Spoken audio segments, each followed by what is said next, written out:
Paper leak ను Warangal CP first day light తీసుకున్నారని తర్వాత 2 రోజుల్లోనే మాట మార్చారని ఎమ్మెల్యే రఘునందన్ రావు ఆరోపించారు. ప్రభుత్వ ఒత్తిడితోనే పేపర్ లీక్ ను బీజేపీకి పురమాయించాలని చూస్తున్నారని మండిపడ్డారు.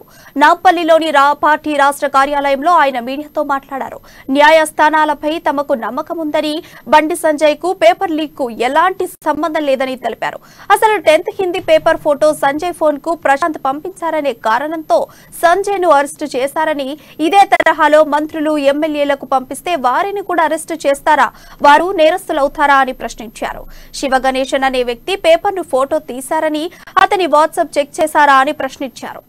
ప్రభుత్వ పనితీరు, కొంతమంది అధికారుల పనితీరు, రాజకీయ పార్టీల మీద బురద జల్లేటువంటి కుట్రలు, కుతంత్రాలు, వ్యక్తులని టార్గెట్ చేసుకుని కేసులు నమోదు చేసి వ్యక్తిగతమైనటువంటి ద్వేషంతో రాజకీయాలు నడపాలనుకోవడం, రాష్ట్ర ప్రభుత్వమే అట్లాంటి కార్యక్రమాలను కొనసాగించడానికి నాంది పలకడం అనేది బాధాకరం, దురదృష్టకరమైనటువంటి అంశం. లక్షలాది మంది విద్యార్థులకి భరోసాని కల్పిస్తూ వారి తల్లిదండ్రులు ఆందోళన చెందకూడదని చెప్పి ఒక్క మంత్రి గాని, రాష్ట్ర ప్రభుత్వం గాని, రాష్ట్ర ప్రభుత్వ పెద్దలు గాని అప్పీల్ చేయకుండా ఎంతసేపు దీంట్లో రాజకీయ కోణాన్ని చూపెట్టి లక్షలాది మంది విద్యార్థుల తల్లిదండ్రులకి ఆవేదనను గురి చేయడం పట్ల భారతీయ జనతా పార్టీగా మేము పూర్తిగా ఆవేదన వ్యక్తం చేస్తా ఉన్నాం. The attitude of the government is in one line I can say it is very irresponsible. బాధ్యత గల ఒక ప్రభుత్వం 10వ తరగతి విద్యార్థుల విషయం లోపల సంయమనం పాటించి జరిగినటువంటి పొరపాటు ఏమన్నుంటే ఆ పొరపాటు గురించి మాట్లాడకుండా దీనికి మొత్తం రాజకీయాన్ని రంగు రుద్దాలని, దాంట్లో కొంతమంది పోలీసు ఉన్నతాధికారులని పావులుగా వాడుకోవాలని,